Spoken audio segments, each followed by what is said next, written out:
దేశంలో ఉన్న senior most లీడర్లలో Chandrababu ఒకరు. ఆయన అరుదైన నాయకుడు. ఎంతో దర్శనికత ఉన్నవారు. అన్ని అంశాల మీద ఆయన స్పందిస్తారు. ఒక విధంగా బాబు లాంటి ముందు చూపు ఉన్న నేత ఏపీలో ఉండడం, నాయకత్వం వహించడం గొప్ప విషయంగానే చూడాలి. ఆయనలో కేవలం పరిపాలకుడు మాత్రమే లేడు. కుటుంబ పెద్ద కూడా ఉంటారు. ఆయన అనుభవంతో, దర్శకతతో చూసే చూపు అనేక విషయాలను సమాజం పట్టించుకుంటే ఎంతో మేలు జరుగుతుంది.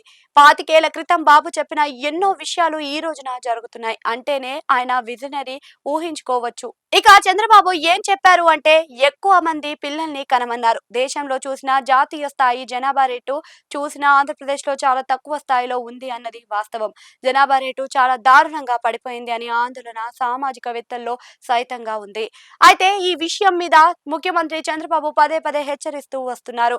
ఇక ఇంటికి పెద్దగా, సమాజానికి పెద్ద మనిషిలాగా, ఒక పెద్దాయనలాగా బాబు ఇచ్చే ఈ సలహాలు సానుకూల దృక్పథంతో తీసుకోవాల్సిన అవసరం ఎంతైనా ఉంది. కానీ దాని మీద వ్యంగ్యోక్తులు, ఘాటుగా విమర్శలు, సెటైర్లు ఇవన్నీ అంతా విమర్శిస్తున్నారు, రచ్చరచ్చ చేస్తున్నారు. అసలు ఎందుకు ఇలా జరుగుతుంది? బాబు చేసిన తప్పేమిటి? ఇది చర్చగా ఉంది. 70 దశాకంలో ఒక బలమైన నినాదంగా జనాభా నియంత్రణ ఉంది. దక్షిణాది రాష్ట్రాలు అయితే జనాభా నియంత్రణను ఇంకా బాగా చేశారు. ఆంధ్రప్రదేశ్ ఈ విషయంలో చాలా ఎక్కువగానే చేసి దారుణంగా చేయడంతో జనాభా పెరుగుదల రేటు పెద్ద ఎత్తున పడిపోయింది. ఇప్పుడు చూస్తే ఆంధ్రప్రదేశ్ లో జనాభాలో అధిక శాతం వృద్ధులు కనిపిస్తున్నారు. పనిచేసే సామర్థ్యం కలిగిన యువత తగ్గిపోతుంది. మరి ఇదే ట్రెండ్ కొనసాగితే ఆంధ్రప్రదేశ్ లో వృద్ధ ఆంధ్రగా మారడం ఖాయం.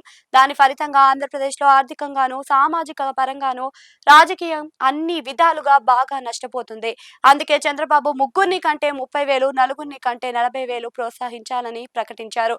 శ్రీకాకుళం జిల్లా పర్యటనలో ముఖ్యమంత్రి ఈ విధాన ప్రకటన చేశారు.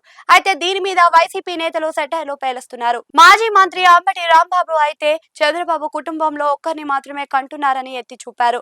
సంపన్న వర్గాలు ఎక్కువ మంది జనాభాను పెంచుకున్నా తప్పులేదు, కానీ పేదవారు ఏమవుతారు అని ప్రశ్నించారు. అయితే చంద్రబాబు ఒక విధంగా ఒక వర్గాన్ని ఉద్దేశించి చెప్పలేదు, అందరినీ ఈ సందేహం అందించారు. ఎక్కువగా పిల్లలను ఉండాల్సిన అవసరం ఉంది అని ఆయన చెప్పుకొచ్చారు. ఇక దీని మీద జాతీయ స్థాయిలో కూడా కామెంట్స్ వస్తున్నాయి. దేశంలో తొలి ఐపీఎస్ అధికారిని అయిన కిరణ్ బేడి కూడా మహిళల విషయంలో ఎంతమంది పిల్లలు కనాలని కోరే హక్కు ఎవరికీ లేదు అని అంటున్నారు. మహిళల ఆరోగ్యం, భద్రత ఇవన్నీ కూడా వాళ్ళు ఆలోచించుకోవాల్సిన విషయాలని చెబుతున్నారు. ఎక్కువ మంది పిల్లలు కనమని పాలకులు ఎలా చెబుతారు అని ఆమె ప్రశ్నిస్తున్నారు. మహిళల కంటే పిల్లలు కనడమే పని అని, వారు ఉద్యోగం, ఉపాధి అవకాశాలు పొంది అభివృద్ధి చెందాల్సిన అవసరం లేదా అని కూడా కిరణ్ బేడి అంటున్నారు. అయితే ముఖ్యమంత్రి చంద్రబాబు చెప్పింది కేవలం ఏపీకి మాత్రమే పరిమితమైన విషయం కాదు. భారతదేశానికి, ఆ మాటకు వస్తే ప్రపంచానికి సంబంధించిన అంశం. జనాభా బాగా తగ్గిపోతే ఈ ప్రపంచం ఏమవుతుంది అన్నది అంతా ఆలోచించాలి. వృద్ధులతో దేశం, ప్రపంచం ఎలా ముందుకు సాగుతుంది అన్నది కూడా ఆలోచించాల్సిన విషయంగా చెబుతున్నారు. అందుకే చంద్రబాబు చెప్పింది అక్షరాల కరెక్ట్ అని సామాజికవేత్తలు అంటున్నారు. జనాభా పెరుగుదల అన్నది అతి ముఖ్యంగా మంచి అంశం అని, పాజిటివ్ గా ప్రతి ఒక్కరూ రియాక్ట్ అయితే అందరికీ మంచిదే అని అంటున్నారు. నిజానికి సామాజికవేత్తలు, మేధావులు ఈ సమస్యను ఎత్తుకోవాలి, కానీ అటువంటి ప్రయత్నాలు పెద్దగా లేవు. కాబట్టి రాష్ట్ర ముఖ్యమంత్రిగా, బాధ్యతలు ఉన్న నాయకుడిగా భావితరాల గురించి ఆలోచించి చంద్రబాబు ఈ ప్రకటన చేశారు అని అంటున్నారు.